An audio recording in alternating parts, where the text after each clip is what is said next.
السلام علیکم ورحمۃ اللہ وبرکاتہ۔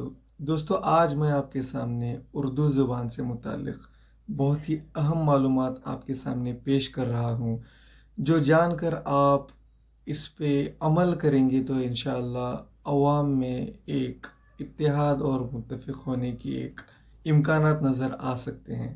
یہ وہ زبان ہے جس کے بنیاد پہ ہندوستان میں ایک یونٹی دیکھنے کو ملتی تھی۔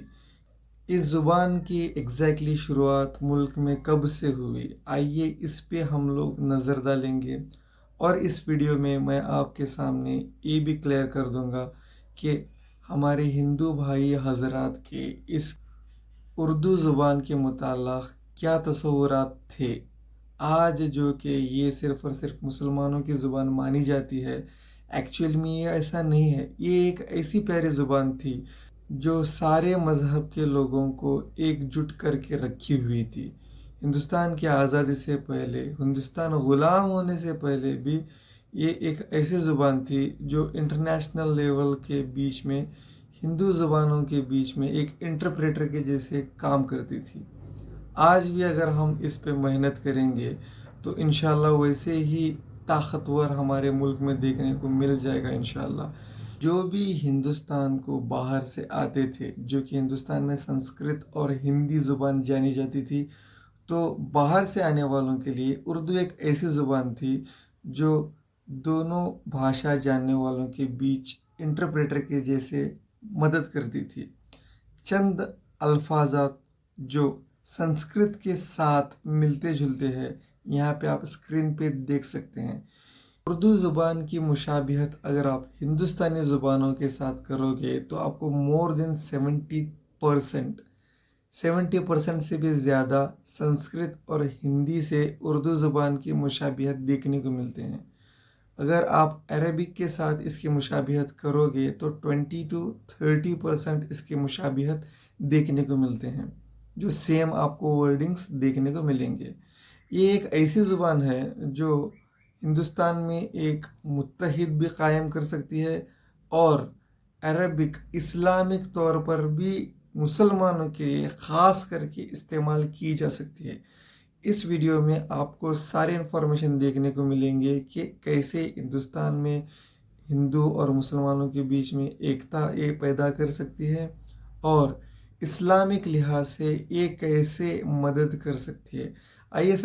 آئیے دیکھتے ہیں کہ ہندو بھائی حضرات کے آج کے دور میں کیا تصورات ہیں اردو زبان کو لے کر۔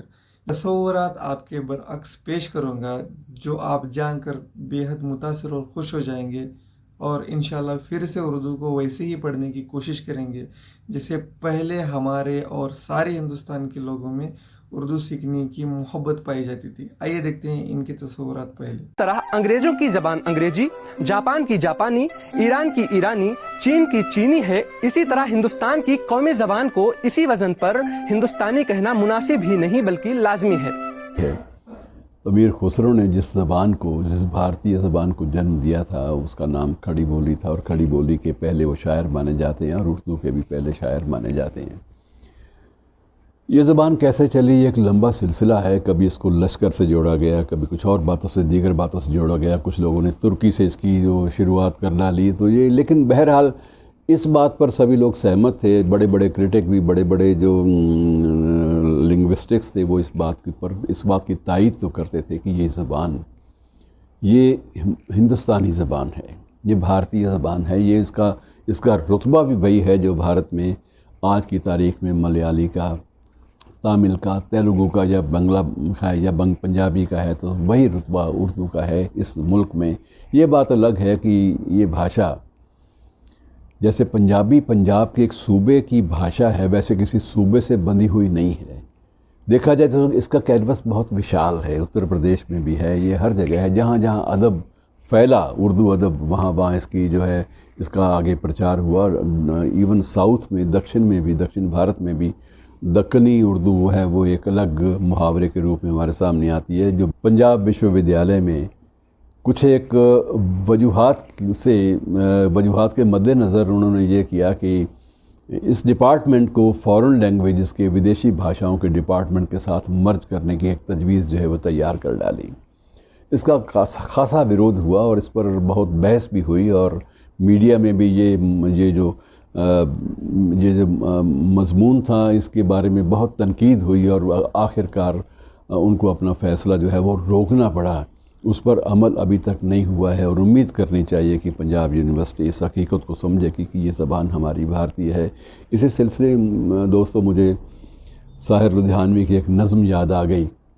یہ ذہن میں آنی ہی نہیں چاہیے تھی، یہ اس کو ذہن میں لا کر ایک بہت بڑا گناہ کیا گیا ہے، اور اس گناہ کا جتنی جلدی ہو سکے اس کا مداوع کر لیں، جتنی جلدی ہو سکے اس پر جو پشچاتاپ ہے وہ کر لیا جانا چاہیے، اور ایسا کوئی سٹیپ نہیں اٹھایا جانا چاہیے جس سے اس زبان کی خوبصورتی پر یا اس زبان کے ہونے پر کوئی بھی سوالیہ نشان جو ہے وہ ٹانگا جا سکے۔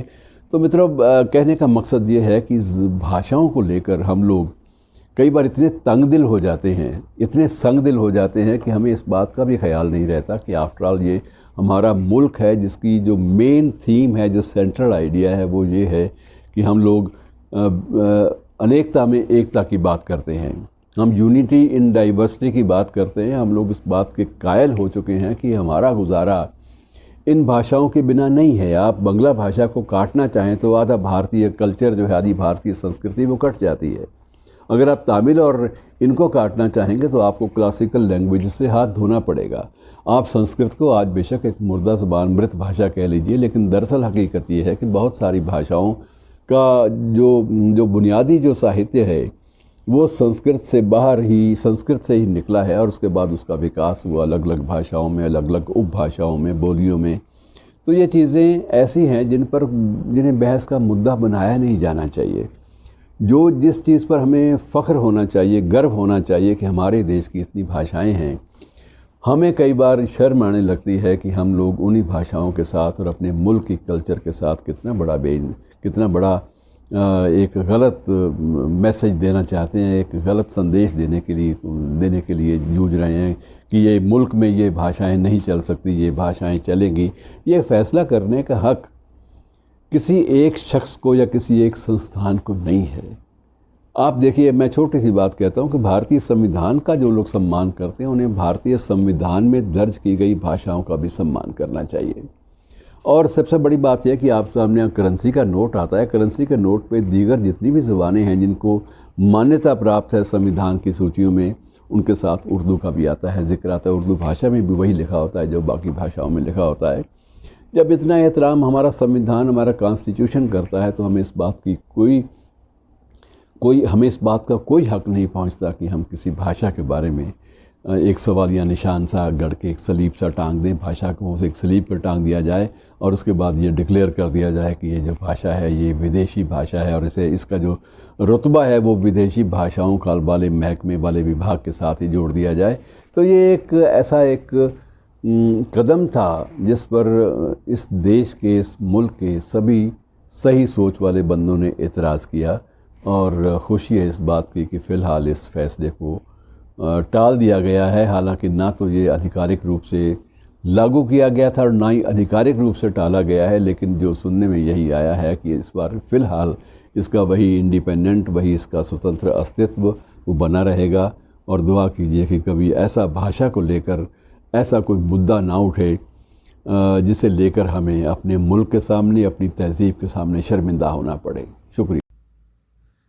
جیسا کہ آپ نے دیکھا کہ ان کا تلفظ کتنا پیارا تھا، تو آج کے دور میں بھی جیسا کہ ہمارے قوم کے بھی بچے میکزیمم انگلش میڈیم کی طرف ترجیح دے رہے ہیں، ان کے تلفظ کو دیکھ کر آج ہمارے قوم کے لوگوں کو بھی یہ سبق حاصل کرنا چاہیے کہ انگلش میڈیم کے علاوہ اردو زبان بھی کتنی امپورٹنٹ ہے، جو سارے مذاہب کے بیچ میں ایک بھائی چارگی لا سکتی ہے، اور اسلامک کے کیسے فوائد حاصل ہو سکتے ہیں انشاءاللہ آگے آپ کو اس کی بھی مثال دیکھنے کو ملے گی۔ آئیے اس سے پہلے دیکھتے ہیں کہ ایک فیمس ہندو اسکالر جو بہت ہی مشہور ہیں، ان کے تاثرات کیا ہیں ہماری اردو زبان کے بارے میں، جو ایک قومی زبان تھی، ہے اور انشاءاللہ آگے بھی رہے گی۔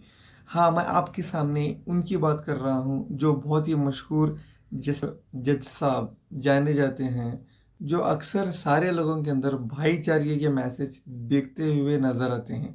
ان کے تاثرات، ان کے کیا رائے ہے اردو زبان کے بارے میں، آئیے دیکھتے ہیں، جنہوں نے بہت ہی پیارے طریقے سے ہسٹری کے سارے انفارمیشن ان کی اسپیچ میں بتا رکھی ہے، کیسے ہندوستان میں اردو کا آغاز ہوا تھا اور کب ہوا تھا اور کیسے اس کو شہرت ملی اور آج اردو کا کیا حال ہے، آئیے دیکھتے ہیں۔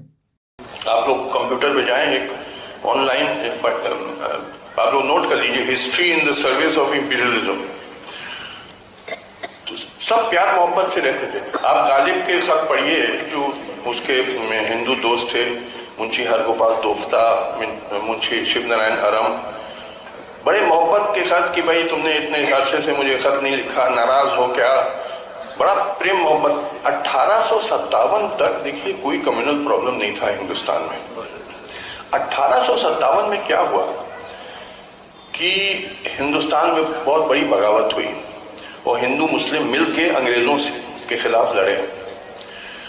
اس کو کچل دینے کے بعد پھر انگریزوں نے یہ سمجھا کہ بھئی اب ہندوستان پہ حکومت کرنے کا ایک ہی طریقہ ہے، وہ ہے ڈیوائڈ اینڈ رول، یعنی آپس میں لڑواؤ ہندو مسلمانوں کو، ورنہ ہم اس کو حکومت اس پر نہیں کر پائیں گے.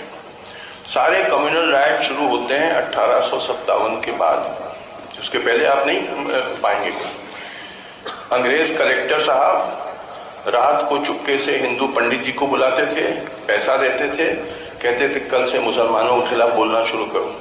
وہ اسی طریقے سے رات کو مولوی صاحب کو بلاتے تھے، پیسہ دیتے تھے، کہتے تھے کل سے ہندوؤں کے خلاف بولنا شروع کرو. یہ زہر بونا شروع ہوا اور بوتے گئے. سال کے بعد year after year, decade after decade, 1909 میں منٹو مولی ریفارمز آئے، سیپریٹ الیکٹریٹس بنائے گئے، یعنی ہندو صرف ہندو کینڈیڈیٹ کو ووٹ دے سکتا ہے، مسلم صرف مسلم کینڈیڈیٹ کو ووٹ دے. پھر یہ بھی ڈیوائڈ اینڈ رول 1909 کا جو منٹو مولی ریفارمز آیا. اور یہ جو پروپیگنڈا ہوا کہ ہندی زبان ہندوؤں کی، اردو زبان مسلمانوں کی، جبکہ میں نے جیسے بتایا کہ حقیقت ہے کہ اردو سبھی پڑھے لکھے لوگوں کی زبان ہوا کرتی تھی. دیکھیے دو زبانوں کو ملا کے بنائی گئی اردو، فارسی اور ہندوستانی. ہندوستانی جس میں آپ سے بول رہا ہوں، دیکھیے ہندوستانی اور ہندی میں فرق ہے. ہندوستانی میں کہوں گا ادھر دیکھیے، ہندی میں کہوں گا ادھر اولوکن کیجئے. اردو دیشی زبان ہے کیونکہ یہ خاص قسم کی ہندوستانی ہے. تو یہ دکھانے کے لیے کہ یہ غلط پروپیگنڈا ہوا، اور میں اس کی وجہ بتا دوں.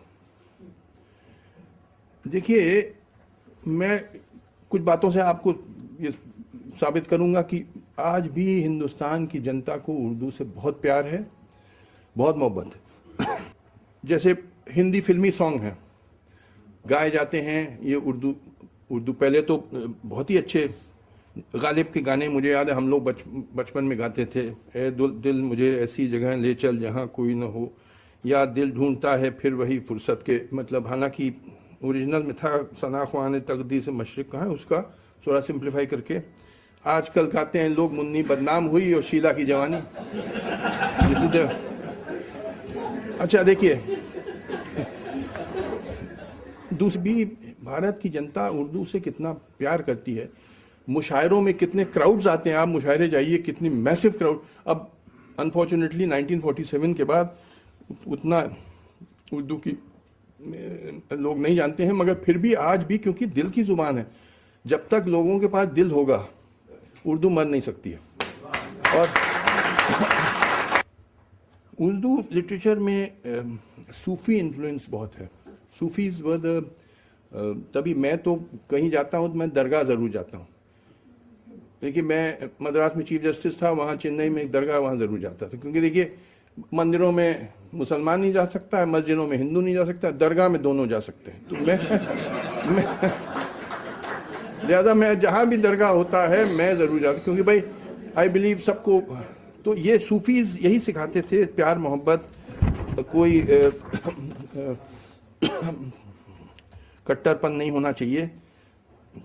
جیسا کہ آپ نے سنا کہ ہندوستان میں برٹش گورنمنٹ آنے سے پہلے جو اتحاد کی ایک واحد وجہ تھی وہ صرف اور صرف ہندو مسلمانوں کی ایکتا تھی.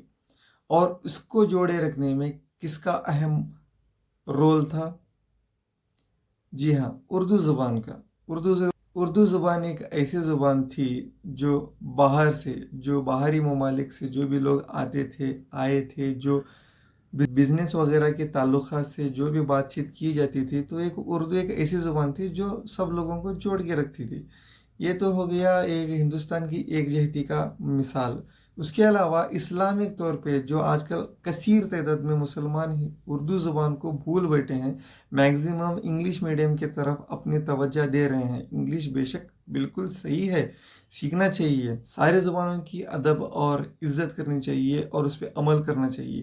اس کا مطلب یہ نہیں ہے کہ اردو زبان جو ایک دوسرے کو انٹر کنیکٹ کرتی ہے، جس کے سیکھنے سے سنسکرت کی بھی بھاشا میں ہم لوگ مہارت حاصل کر سکتے ہیں، عربک میں بھی مہارت حاصل کر سکتے ہیں، اور مختلف ہندوستان کی بھی ایک بہترین شہری ہو سکتے ہیں، اور ہندو مسلمان کے اندر ایک بھائی چارے کی بہترین مثال لا سکتے ہیں، جو آج کل ایک غلط افواہوں کو دیکھنے کو مل رہا ہے۔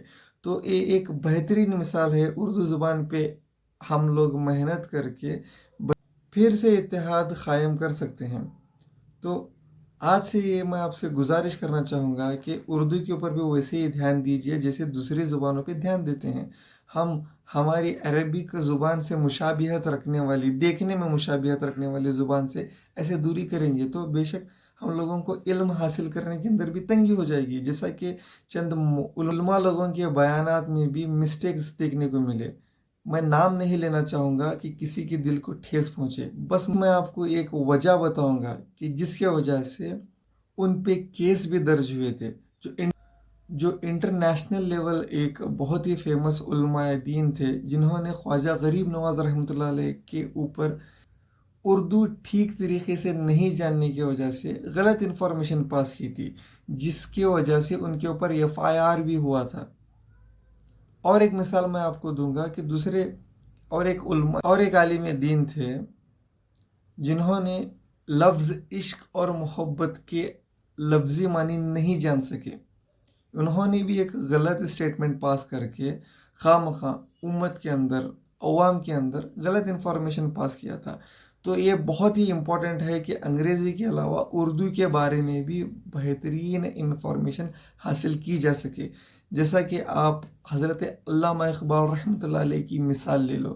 انہوں نے اردو کے اوپر محنت کر کے ولی کا رتبہ پایا تھا۔ تو اردو ایک ایسی زبان ہے جس کے اندر ادب جھلکتا ہے۔